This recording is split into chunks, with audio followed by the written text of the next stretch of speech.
Israelis respond to Pope Francis. This is Skywatch TV News for May 18th of 2015. I'm Derek Gilbert. In the wake of the Vatican's official recognition of a Palestinian state, new calls are coming from Israelis for renewed Zionist efforts to build in the city of Jerusalem. There's frustration on the part of many Israelis at the outside pressure for Israel to accept a two-state solution. One op-ed writer today, in fact, linked Pope Francis' willingness and eagerness to recognize a not yet existent Palestinian state to that of Pope Pius XI to recognize Nazi Germany, and called both recognitions declarations of moral war against the Jews. ISIS loses a man in a raid by U.S. Special Forces. On Friday night, Special Forces soldiers entered Syria and killed Abu Sayyaf, who was described by the Pentagon as a money man for the Islamic State, who raised hard cash for the group by black market sales of oil and natural gas. Sayyaf's wife was captured, and a Yazidi woman they were holding captive as a slave was freed in the raid. Meanwhile, however, ISIS soldiers captured the Iraqi town of Ramadi, located about 70 miles west of Baghdad. The city was overrun Sunday as Iraqi army soldiers fled, leaving behind Humvees, guns, and other gear supplied by the United States military, now in the possession of the Islamic State. Local officials there say ISIS troops carried out mass executions on Sunday. About 500 civilians and security forces who remained behind, dead at the hands of ISIS. In other news, a new attempt to remove "In God We Trust" from U.S. currency is using religious freedom as its main argument. Now, instead of trying to focus on the Establishment Clause of the First Amendment, the amendment that says that the Congress shall make no law establishing a religion, atheist activist attorney Michael Newdow is filing a suit and taking a different approach, using the intent of religious freedom laws, such as the one recently passed in Indiana, to make his case. He's arguing that forcing an atheist to use currency imprinted with the term "In God We Trust" is an undue burden on his beliefs.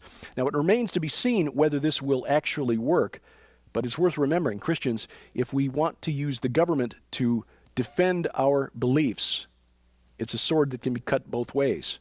And as we've seen, can be used and has been used by atheists, pagans, and Satanists to impose their beliefs and bring them into the public square. Now you can be the first on your block to own a pair of photosynthetic underpants. Mushtari, which is the Muslim word for Jupiter, has been introduced at a TED Talk recently. It is the world's first 3D printed microorganism hosting photosynthetic wearable. Mushtari contains hollow internal channels filled with synthetic organisms that fluoresce bright light in darkness and can produce biofuels and sugars when exposed to sunlight. According to the designer, it was inspired by the human gastrointestinal tract. The goal is to transition from designs inspired by nature to designs with nature to ultimately, according to the designer, perhaps designing nature herself. Her word. My opinion of microorganisms in my wearables: bleach. The Church of Scotland has voted in a strange new policy on gay clergy. The General Assembly of the Church of Scotland voted on Friday to allow congregations to ordain ministers who are in same-sex civil partnerships. This vote does not overturn the Church's official teaching that marriage is one man and one woman. The vote just allows churches to opt out of that particular teaching, if they so choose. Now, this is a bizarre decision. It runs counter to about 3,500 years of Judeo-Christian morality as defined by God. Moses and the Israelites were not allowed to opt out of God's declaration that homosexuality is a sin. They were not allowed to opt out of God's prohibition, for example, against participating in the cult prostitution of the Israelites' Canaanite neighbors. Now, there are some well-meaning professing Christians who want to be kind and loving and accepting of everyone, who will argue that Jesus never said anything about homosexuality in the New Testament. So the church should get with the times, lighten up on this particular stance. If somebody says that to you, just ask who it was exactly that gave the law to Moses. If this professing Christian accepts the Trinity as doctrine, the triune Godhead, Father, Son, Holy Spirit, then Jesus was right there when the law was given to Moses. In fact, based on the work of scholars who've devoted lifetimes to studying this particular issue and studying the Scriptures, I can build a pretty good case that the embodied Yahweh, whose finger literally wrote the testimony, the law, on the 2 tablets that Moses carried down from Mount Sinai, that it was in fact Jesus, the embodied Yahweh, who wrote the law that Moses delivered. But we Christians can find it very easy to work up a good, self-righteous, fire and brimstone rant on this particular issue because it's a sin in which relatively few of us participate. According to the Centers for Disease Control, their most recent survey on this issue, fewer than 4% of Americans identify as homosexual or bisexual. And it's easy to rant against a sin that holds no appeal to you, one in which you do not participate. We need to remember there is none righteous, no, not one. We've all sinned and fall short of the glory of God. We're no more righteous than anyone else. We are just beggars who know where to find a free meal. And responding in anger can make us a stumbling block to those who don't yet know Jesus Christ. However, being loving does not mean redefining sin. In effect, creating a God in our image. I see this face in the mirror every day, and I'm pretty sure that guy is not omniscient.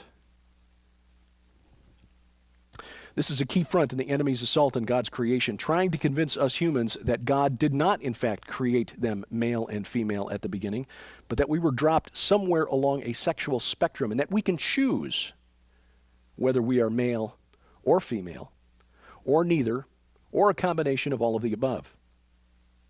And watch the transhumanist movement, because for some in that movement, this is a major appeal of being able to redesign what it means to be human. Tomorrow night on the Christian Television Network, we discuss the sevenfold vision of Skywatch TV. Tom Horn joins us in studio, along with my wife, Sharon K. Gilbert, and we discuss what we hope to accomplish with Skywatch TV and some other elements of the ministry that we've not really made public before. You can watch it Tuesday night, 8:30 p.m. Central Time. That's UTC -5 on Dish Network Channel 267, DirecTV Channel 376, the Glory Star Satellite Channel 117, or you can watch it on the live web stream from the Christian Television Network at ctnonline.com.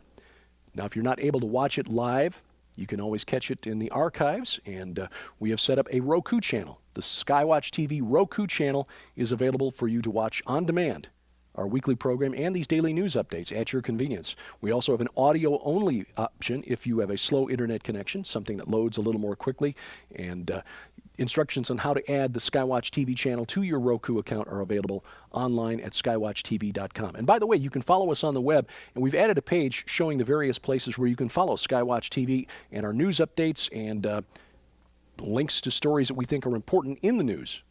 The various places you can find us online. We've got them archived, or rather collated, at skywatchtv.com/web. And go there. We provide links to all of the various places: Facebook, Twitter, Google+, and of course the YouTube channel where all of our videos are archived. We hope you keep watching as we keep watch. I'm Derek Gilbert, and this is Skywatch TV.